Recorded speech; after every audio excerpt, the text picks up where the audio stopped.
Welcome to the second installment of the One Step Ahead Referee Development Program. This second session is on preparing for tournaments and events. Often we overlook how important it is to actually prepare effectively for tournaments and events and take advantage of what we're actually doing in regards to that. So this session hopefully will fill you in with a few details.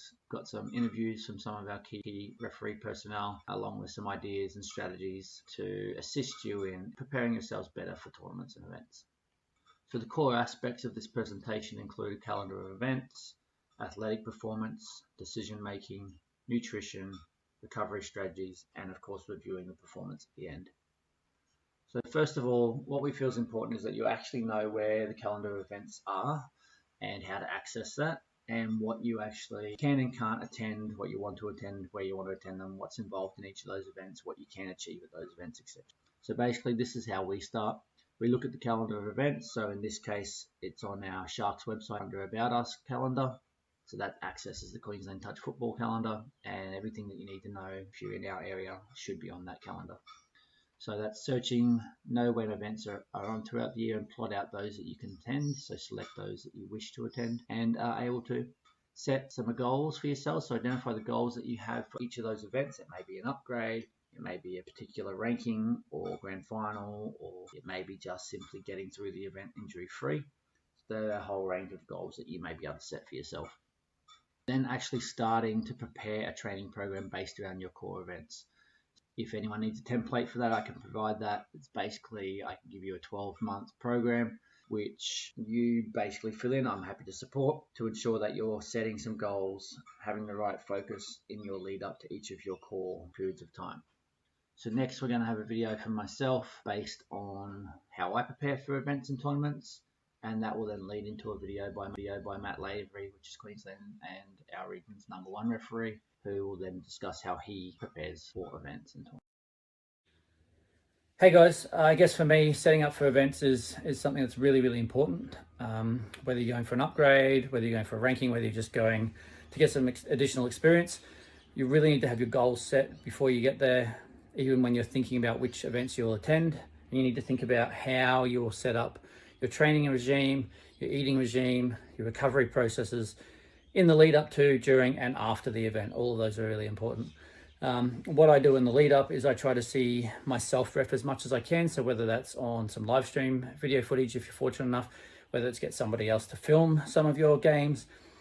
If that's not possible, getting some strong mentors or referee coaches to give you some specific feedback, targeted feedback around the areas that you may be needing a bit more tweaking in or further development on, just to ensure that you're hitting all those benchmarks that you want to hit. I go back through competency sheets, pro assessment formats, and just make sure that I'm looking at myself through the eyes of someone else as much as possible, so that I can really target on the things that perhaps I'm not doing as well as I think I am when I first watch myself back. If you're anything like me though, you're probably harder on yourself than most other people are, but you know, that's how you improve and have success, I guess. Really, there's not that much else that I do in my preparation apart from ensuring that I'm as injury free as possible, and working through those factors if they are a problem. So good luck with your tournament event planning. If you need any help, sing out. We're all here to help. So good luck, and see you around the touch fields. Hi all, just going to talk about how I prepare for tournaments today. So really, like I focus mainly around like a tournament like NTL, because that's a easy one to kind of talk about the fact that, realistically from when our social competitions and that finish, or state champs finishes in December, really the prep for NTL kind of starts, again from there. But realistically, it's all, everything we do through the year is always building up to like the next tournament. So it's always months in advance. Really from the end of competitions and stuff in December, it's important for me anyway to kind of keep maintaining a base fitness. It really makes the then physical preparation for the next tournament quite easy.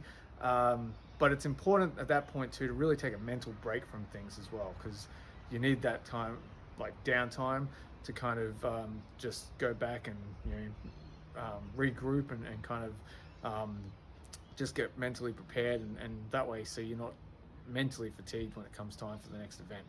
For NTLs, for me, I usually pretty much from the 1st of January, that's always my date that I always talk to my training crew about. We basically kick back into fitness training from that date. So I've, over the years, really worked to establish kind of a group that, we always hang out together and kind of train together on the weekends, and a real consistent training group there that can kind of push each other, but we always have fun with it too. And so we always train on a Saturday morning just to go through kind of the agility, speed, endurance. And there's been a program pretty consistent if anyone's been to those things over the years there. We'll start kind of with a lot more endurance first to really just build that foundational fitness, and then kind of as we get closer to the NTLs and that, really build agility and speed into things. But it's always been a case of mixing it up as well to make it enjoyable and things that people want to come back to. But for me, I focus a lot on trying to get that really good foundational fitness aspect there, because I find that not only helps you physically through the tournaments, but also for the mental preparation. So you can focus in, and you don't end up as you can make decisions quite quickly and all of that sort of things when it gets to the comp. As far as the actual touch football preparation side of it goes, I guess like from, obviously all the games that I've done prior to, like in those previous seasons, I'll leverage to then prepare for the next NTL. And the whole time I'm refereeing, like through Metro Cup and for even state champs, it's always thinking ahead to like something like NTL, or I might be doing NTL and I might be thinking ahead to the State of Origin. So you're always thinking ahead to the next event, and everything you're doing at that event has purpose towards where you want to go. The other thing that I think about is, as I get back into the groove after a break from kind of games, is it's really just breaking the game down into fundamentals. Like I want to make sure I do the foundational stuff right, like have good 7-meter control, interchange well, communicate well enough, like at that point. And it's just getting back into the rhythm, but then quickly, like, I'll approach each night and there'll be something that I want to work on. And so I'll kind of stick to that thing, and it might be making sure that my scoreline read is good, so I can make sure I, leaving early for the kind of long balls and those sorts of things that I know are going to be quite crucial for the games that I'll get put onto. Obviously, depending on your level, depends on kind of whether you can be self-aware of that stuff. But if you're not, then you can always reach out and ask a coach and say, hey, like, I'm preparing, what's a critical thing I should focus on this week? The other thing I'll typically do is, if I have coaches working with me in that lead up, I'll tell them, I'll be like, hey, this is the thing I'm working on, or even a buddy referee, and I'll try to get them to kind of help me watch for it. But I'll say one thing that I have done a lot of in my preparation for tournaments is really kind of self-assessment. I'm quite self-analytical and quite quick to do that. So that's me personally. Other people need someone else to kind of watch them and give that input, but you've got to kind of figure out what works for yourself in that sense. But yeah, I guess in the really close time to the tournament, I'll definitely be quite selective in kind of what I'm doing, as far as even social touch, as well as the training games with other teams. Try to be kind of selective with purpose to make sure that you're getting what you need out of it, but also putting back in where you can. So not just coming out, and I certainly don't just do everything, but that's the difference. Again, different levels, you need to kind of, different things will work for you at different times of your stages in your careers as well. When I was but yeah, I think that's certainly in the week leading into the tournament, I'm very much thinking about that first game, thinking about what I'm going to have to do throughout the tournament, and just even things of like, okay, how am I going to handle coaching? How am I going to make sure that I'm quite positive in that sense and receptive to that stuff? But yeah, and then it's really try to get some sleep and relax for it. After listening to Matt and I speak to you about how we prepare for events and what we see as the important aspects in the lead up to a preparation for events and tournaments, hopefully you've got a better idea of what you can now take towards better preparing yourselves. Our next step then is to look at athletic performance. So we may have mentioned in part athletic performance without actually calling it that. So that's focusing on strength and conditioning, speed and agility, mental preparation, warm-up, cool-down, and recovery. So all 4 of these aspects are really important and can be done at different times of the year and in different parts of our preparation. One of the core aspects of that we quite often overlook is the importance of mental. So under fatigue, that's when we often make our biggest mistakes, if you like. So preparing ourselves to make decisions under fatigue is a really important thing to do. So some of our training recommendations are quite simple. So speed and agility, it's really important to practice your correct techniques. So we can provide you with some coaching points on that but basically there's no point practicing speed and agility unless you're practicing the correct technique for sprinting, for moving, for each of those specific elements that we do on the field. We would suggest that you train a minimum of once a week, specifically around speed and agility, and no more than 3 times a week. So this obviously changes at different stages of your training program, but in general, that's what we would recommend. And we strongly recommend replicating the movement patterns that are in a game.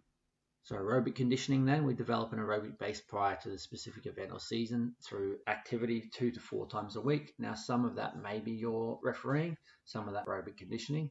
So within a season, we reduce that usually to 1 or 2 times simply because we're running or refereeing 1 to 2, sometimes more nights a week. And each of these aerobic conditionings are only going to work if they're at least 45 minutes in length per session. And that's simply because that's longer than what we have to run in a game. So we generally do interval, fartlek, or sessions. And if you want more information about those, please contact me offline and we will send you out some guidelines. There are some recommendations on the TFA website in some of our theory courses, but there's also a whole lot of stuff online that you can get a hold of. So moving on from that, we have strength. So legs and core need to be our focus because they're the core aspects of our body that we are actually using. So if we have a strong core and strong leg strength, we're able to move fast and agile across the field. So strength assists us if it's effective in our legs and core, in our speed, agility, aerobic conditioning, and injury prevention. So flexibility. Being flexible simply means that we are able to easier, we are able to recover quicker from simple injuries like strains and sprains, and in general, it usually means that we are preventing or minimizing injury as much as possible. So we strongly suggest that you stretch before and after every session, before and after every game, and ensure that you are actually taking care of your body in an appropriate manner.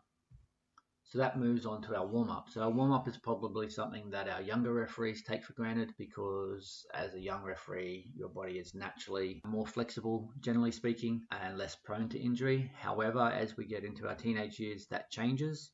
Fortunately for most people, we do start to see injuries occurring. We need to make sure that we are actually doing a proper warm-up. Now that may be 10 to 12 minutes in length. It differs for everybody. But if you're doing some warm-up that simulates the game environment, then you're actually ensuring that those muscle groups that you're going to be using during the game are warmed up enough to be able to utilize without overstretching and without bringing damage to them because they haven't been stretched at all. So we encourage dynamic activities in stretching, not just standing still and doing static stretches. Static stretches are okay, but we need some dynamic activities and stretches involved, and specific movement patterns which build on your speed and intensity just to ensure that when you do that, you've already tested those muscles out and warmed them up slightly.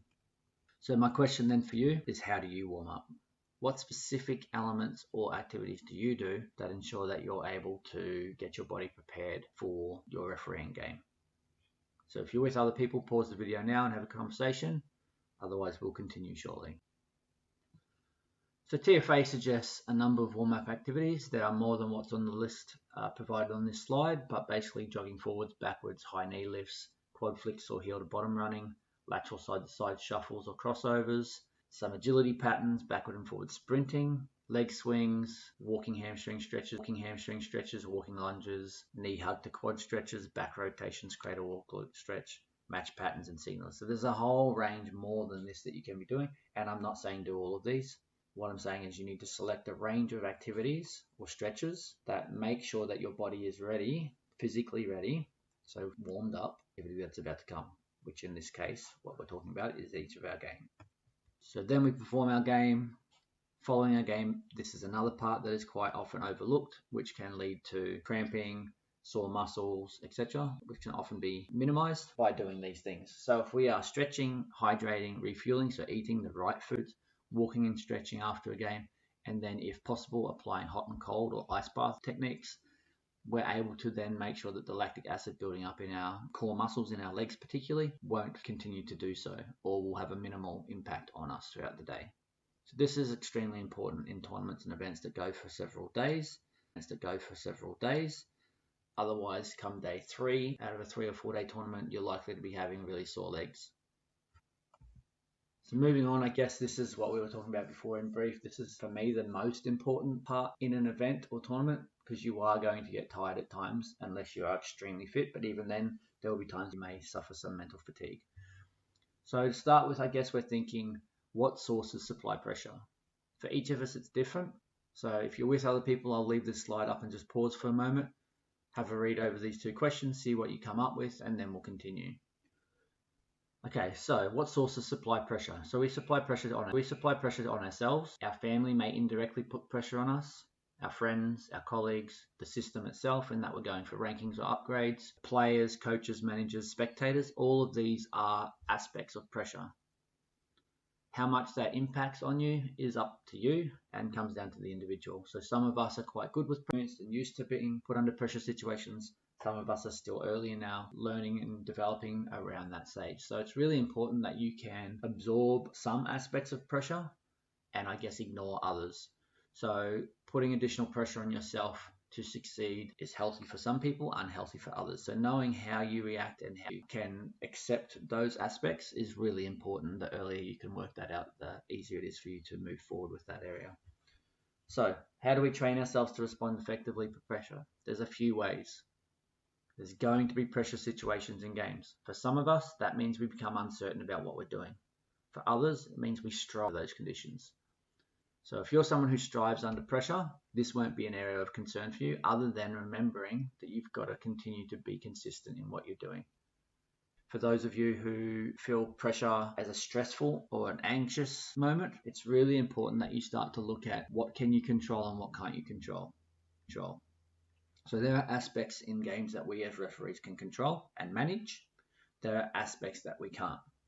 So what people outside of our domain are doing, spectators, coaches, managers, players to an extent when they're not on the field, is difficult to deal with sometimes, but can often be ignored without detriment to the game. We have referees. So our buddy referee, if there's something going on the sideline that's ineffective or maybe putting additional pressure on us that's not needed, can be addressed by them. If there are moments in the game where you are feeling overwhelmed because of something happening on the field in terms of a pressure situation or players talking back or whatever, feel free to pull the game, talk to the captains, go through your disciplinary process that you need to, and then return to the game. If you need to, at some point in time, stop the game to find out what's going on with something because you've maybe missed something or you're concerned about an aspect, when the game is dead, feel free, stop the game, call your buddy ref in, have a conversation, deal with the situation, move on. If that means you need to sub at that point in time, then so be it, that's okay. But we need to make sure that we are training ourselves to respond effectively to pressure. Putting ourselves in pressure situations under fatigue is a really good way to do that.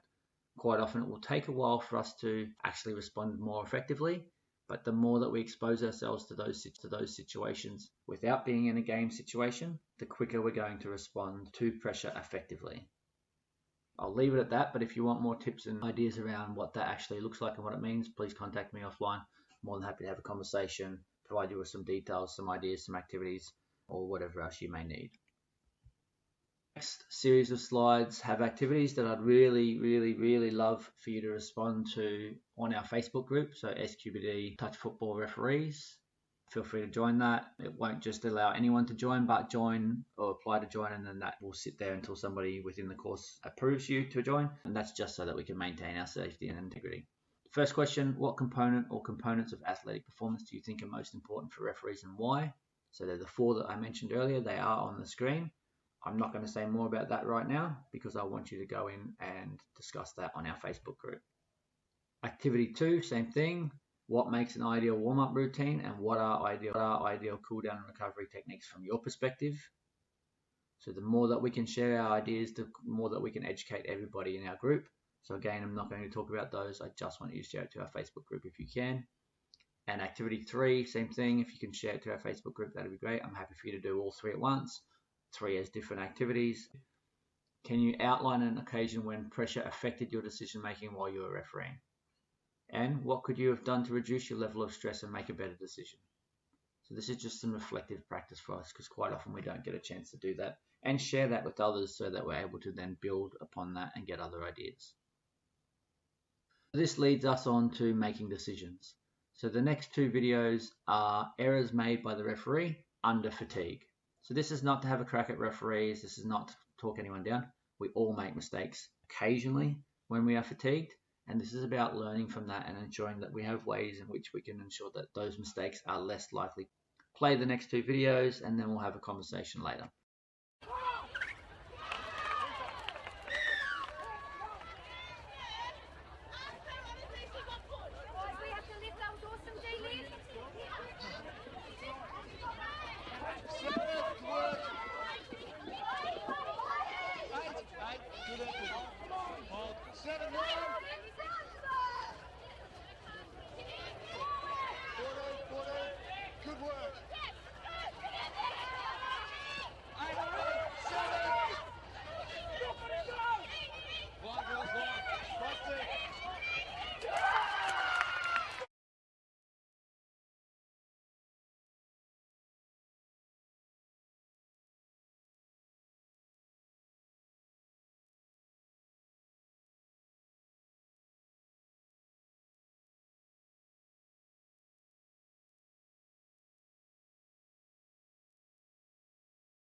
Having now perused those two videos, I'm sure you can see that even though these two referees were extremely experienced and are high quality referees, they're still able to make mistakes under fatigue.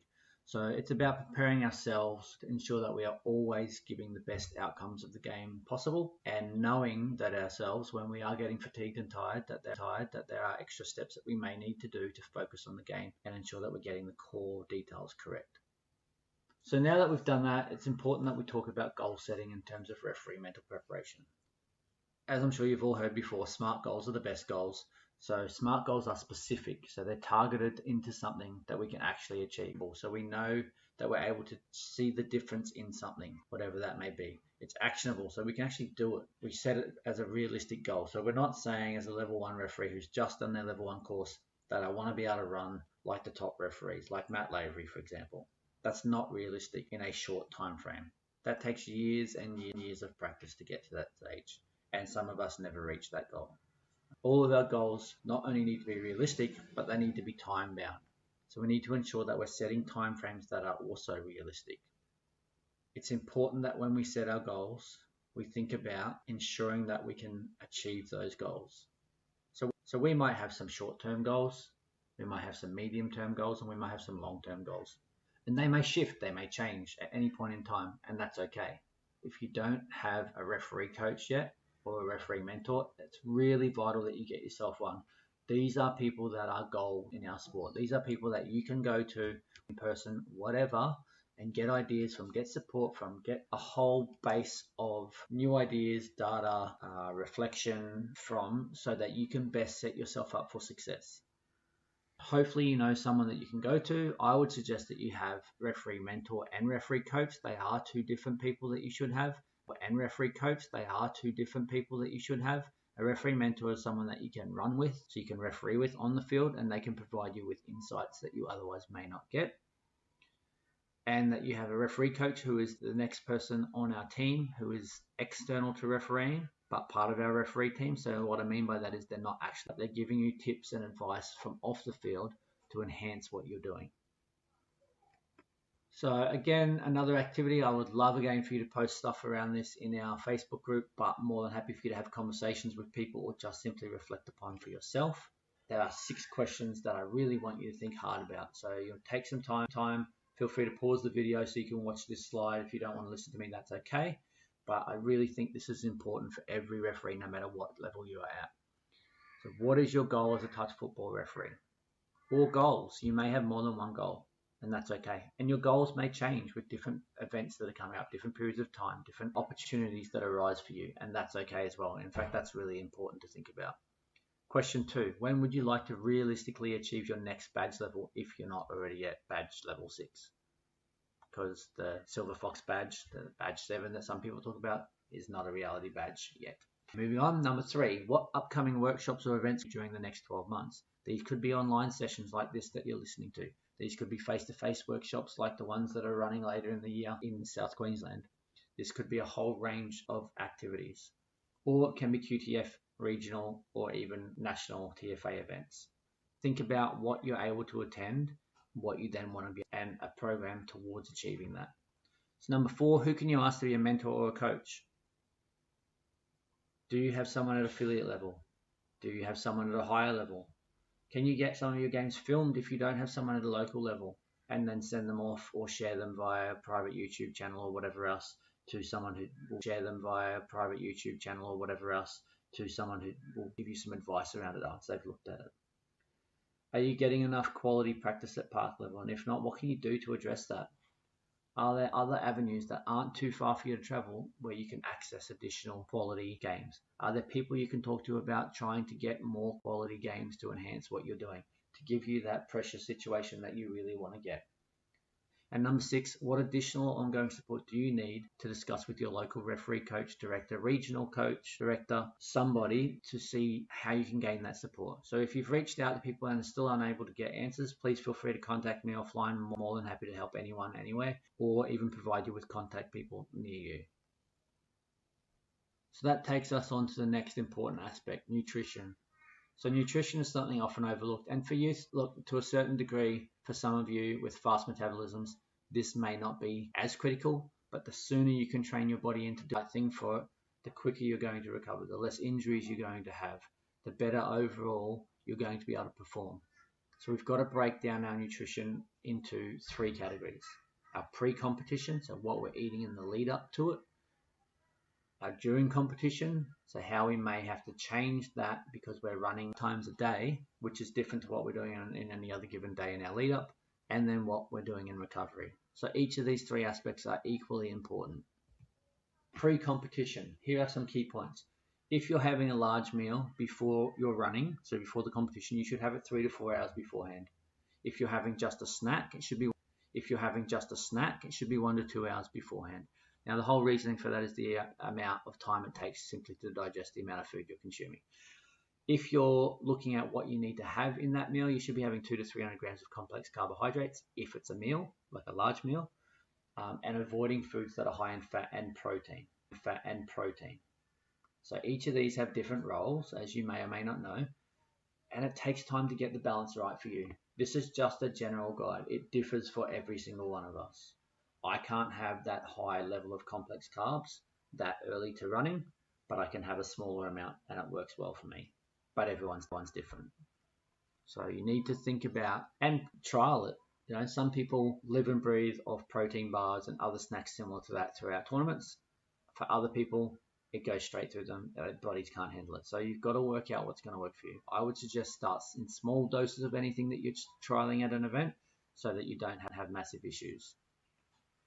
So during the competition then, hydration is the most critical factor. I can't stress that enough. So dehydration will lead to cramping, pain, potentially some heat stroke, a whole range of other issues that you don't want to have. It is, generally speaking, easy to avoid that by appropriate throughout the day, not just between games. Rest and recovery away from the sun is also really, really important. Now, I know that we want to get out and support our buddy refs by running a water for them, but it's important that we also get the time and opportunity to rest and recover. In terms of hydration, if we are drinking 150 to 2 every 15 minutes of activity that we're doing, then we're replenishing the body for what we're losing. So a simple check for that is using a scale. Okay, so check your weight. For every kilo you are losing from your activity, your physical activity, that equates to a litre of fluid loss. It's not just water that we need to put back into our body. We have to think about what we're losing. So magnesium, potassium, there's a whole range of different minerals that we lose when we sweat that water doesn't put back into our system. So think about what you can use in terms of sports drinks, etc., to replace some of those lost nutrient values or minerals. But also think about if you're just using sports drinks, they do have sugar and salt in them, and too much sugar for our system is not good in recovery. So moving to post-competition or recovery sector, there are two key elements we need to think about here. Refueling of muscle glycogen stores, so our fuel. So this means we might be eating 7 to 10 grams per kilogram of athlete body weight of carbohydrates as soon as we can after we've exercised. But that doesn't mean you run back to the sheds and get something to eat straight away. Everybody's body is different. You want to cool down first and then have these carbs replacements. So an example is a 70 kilo referee, so someone around my size should consume somewhere between 490 and 700 grams of carbohydrates after they've exercised, ensuring though that you're giving yourself enough time for that to be processed before you have to exercise again, so before your next game. So in some tournaments where you're 1 game on, 2 games off, 1 game on, you may not have enough time to have that much put back in.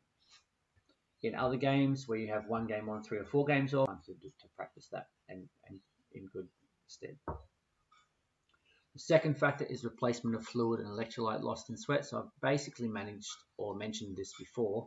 However, if you can create a scheduled plan of fluid intake for yourself, that will enable you to make sure that you are meeting the requirements. Athletes typically replace only 30 to 70% of the sweat lost during exercise because most people just stick to water at a basic level when they're not on the field, with the occasional C4, sports drink, whatever else to replenish and lift. But we've really got to get a scheduled plan. And that can change. It doesn't have to be a set fixed plan, but it just gives you an idea of what you're looking at when you run. Athlete recovery practices are as follows. Hydrate, drink water, something that puts electrolytes back in your body, whether it's sports drink or another avenue. Refuel, so think about your carbohydrate snacks, your protein snacks. Stay active. So if you can, after your exercise, after your game, walk, jog or stretch for 5 minutes, you will get a much smoother recovery in preparation for your next game. Remembering if you're using hot or cold methodology, 1 minute of each 3 times over. So hot, cold, hot, cold, hot, cold. If you're just using cold, 3 minutes in and then you're out. Moving to the next sector, reviewing our performance. How do we review our performance pre-event? Matt and I have both spoken about what we do in reviewing our performance in preparedness for an event. There's some words on the screen which I'm not going to read through for you, but potentially this is what I do. Investing time with mentors, referee coaches in the lead up to make sure I'm getting a variety of feedback. Aligning that to my competency sheet for the next badge level that I'm going for when I'm going for upgrades. Okay, I'm level 6 now, so I don't have to worry about the competency sheets anymore. But there are other pro formats and guidelines that I now pay attention to ensure that I'm meeting those targets for that next. I get as much video footage as I can of myself because I love to self-evaluate. Okay, I'm really good at looking at and picking up issues in my own refereeing. Having refereed now for 32 years, I should be able to do that. To ensure that I'm improving what I do as well. Another set of eyes always helps though. So if I can find anyone else willing to look at that footage and give me ideas, tips or whatever, I will do that as well. And then obviously mock competency sheets if possible when you're going for upgrades, just to ensure that wherever possible, you are getting a collective view of how you are in relation to your preparation as well as the upcoming event and trying to meet those set goals. So post-event then, what I look at is getting referee coach feedback. So you may get immediate feedback forms from referee coaches at some events. Those as well, I believe, are gold. Remembering that each referee coach is just assessing or giving you feedback on what they see on that one game. So those game environments cannot be replicated in exact format. So I know a lot of people go, oh, referee coaches, they're so inconsistent. I got this on one game and got this on another. Please take a step back from that and think about the fact that it's not the referee coach that's being inconsistent. Every aspect of the game from one game to another is different. The speed, the players, the platform plays, the setup, aspect of their game, which field you may be on, the conditions of that field, who you're refereeing with. There are so many aspects that change. A referee coach can only assess you or give you feedback on what they are seeing at that point in time. So it may mean that a faster game, you struggled with 7-meter presence. A slower game, you did to make it work or didn't use enough communication to make it work for those older gentlemen, for example, in their game. Yeah, so there may be total different focuses, but you may be praised for those two aspects in the other games because of that stake of that game. Okay, again, I'd suggest if you can, if there's any video footage of games that you are on, so if you happen to be on some of the showcase fields, use that footage as gold in evaluating yourself. Look at the fact that you may have missed this, or you didn't do that, or you weren't in position for this, and think about what are the root causes for that. Why did that happen? Not just what happened, why did it happen? Go back further in your setup. What did you miss? Okay, was it a visual cue? Did you not hear something called that would have assisted you in responding earlier to that particular platform play? Think about all of those aspects and look for those key cues or strategies or movements that you may have missed so that you can get them right the next time. Okay. If you're going for an upgrade and you're unsuccessful, debrief with the referee performance feedback sheet. Debrief with the referee performance feedback sheet. Don't just be upset that you didn't get that upgrade. Take the opportunity to utilize that referee coach's time to find out more things about what you can do. Take it back to your home referee coach and mentor. Talk to them about what you can do. Make sure that your next attempt is successful by doing everything you possibly can in that instance. Make sure you totally understand what you can and can't do. Get ideas, get strategies. Listen to what everybody suggests, try things out, and keep in your bundle what works for you and get rid of what doesn't. Because things work for some of us, they don't work for others. Okay, a fix for me is not a fix for someone else necessarily, but it may also work for them. And that's why we share this stuff. So again, listening, hopefully you can take something away from it. If you have any questions or answers, my email is there. You can talk to us in the Facebook group, but we really want your engagement and we would love some feedback. So anything else you need, even if it's different topics to what we are offering in this series, please let us know. We are happy to extend the series because we want to meet your needs and help much as we can. Good luck with everything. And like I said, if you need to reach out, please do so.